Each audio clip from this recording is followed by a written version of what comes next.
Joining us right now to talk more about the tax plan is former Reagan economic advisor Art Laffer. Art, good to see you. Thanks so much for joining us. Good morning, Maria. Thank you. So do Pleasure. you think Senator Ron Johnson has a point here? Would this tax plan treat pass-through businesses differently?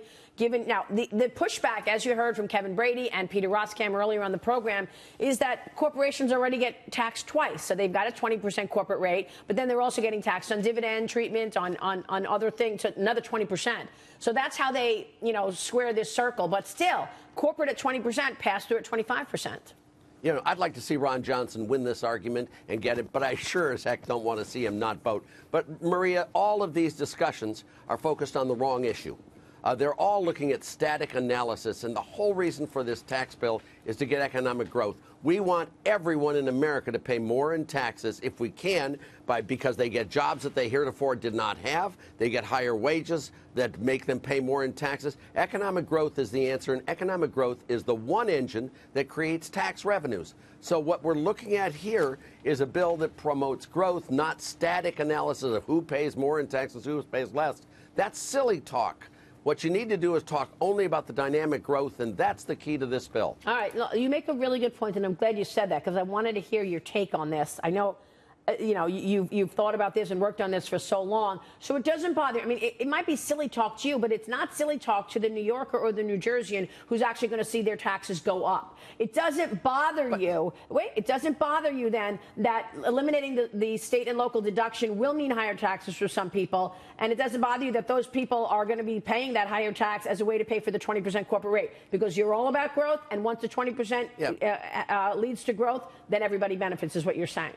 Yeah, but what I'm saying here is also that doesn't pay for the lowering of the corporate tax rate by itself and the revenues, because lowering the corporate tax rate by itself, nothing else in the bill, would generate huge increases in revenues over the next 10 years because of economic growth, because of less tax sheltering, because of less tax evasion, because of people moving corporation headquarters back in the U.S., because of all of these behavioral aspects. Maria, there has never been a period of major growth where tax revenues didn't increase dramatically, and that's exactly what's going to happen here. This is all phony accounting that they're discussing, and it has no sense whatsoever to be in the discussion. But that's all the New York Times and some of these other people can talk about. It's economic growth that generates revenues, period. This bill will generate economic growth, and everyone will pay more in taxes because they have higher paying jobs, more profits, higher stock market value. That's what we all want. Now, there are some groups that are excluded. That is retirees who don't have any source of income, won't get more jobs.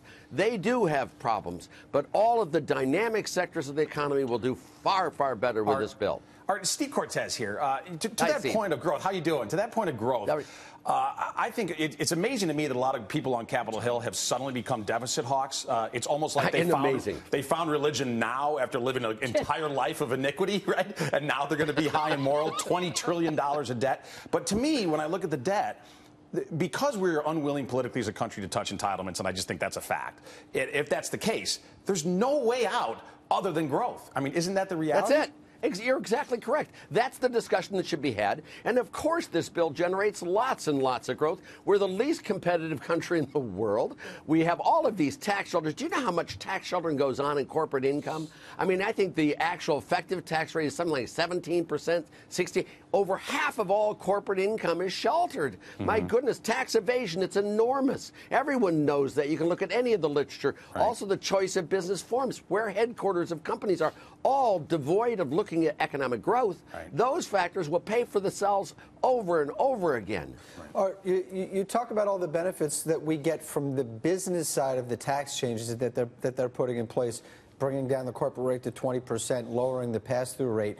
On the individual side, there's winners and losers. There are people, for instance, who get hurt by repealing the state and local tax deduction. Why not just put aside the individual stuff for now and just focus on business taxes to spur the kind of growth that you're talking about? Are they muddying the waters by doing this individual stuff, which is like I say, creating backlash and winners and losers? Yeah, it doesn't really create winners and losers, but you're completely right. When you have 70 things in a bill, people are going to find some of them they don't like, and so they're going to use that to bash the others, and that's it. I wanted this bill to be just cut the corporate rate from 35 to 15, nothing else, just leave it alone at that, and that would be the biggest engine of growth. But unfortunately, in Congress, they put in all of this other stuff and it just confuses and, as you say, muddies the waters.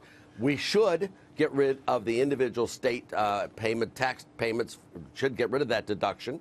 But we also have a pickup with the AMT. So what I think might be a good compromise is 50% of the state and local tax deduction is eliminated, along with the AMT, which means these guys come out pretty close to even. Oh, so you're saying you are saying you would like to see some movement on the SALT then, because if you say 50%, you want to put caps in there?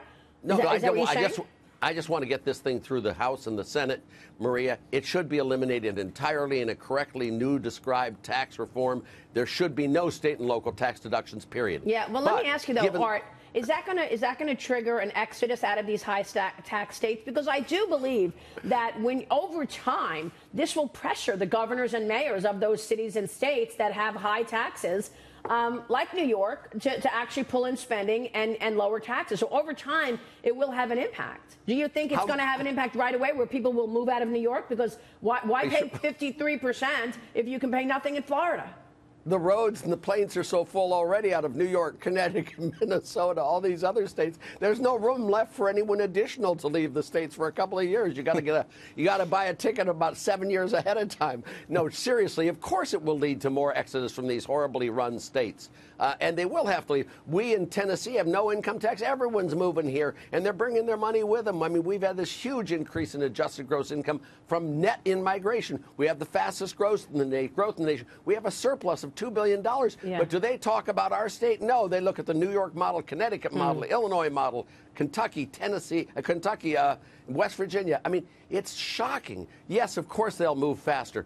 But there should not be a state and local tax deduction for a federal tax. Yeah. I shouldn't have to pay New Yorkers' share of taxes. Well, how come they didn't do anything on carried interest, Art? I don't know. I have no idea what went through their minds there. I mean, what we really should have is a low-rate, broad-based flat tax with all income treated exactly the same and taxed at the same rate from the first dollar to the last dollar. This was Jerry Brown's plan in 1992, and it's still the best plan that's ever been proposed. Art, it's great to see you. Thanks so much for breaking it all down for us. Great to see you, Maria. Thank you. Always a pleasure. Art Laffer there.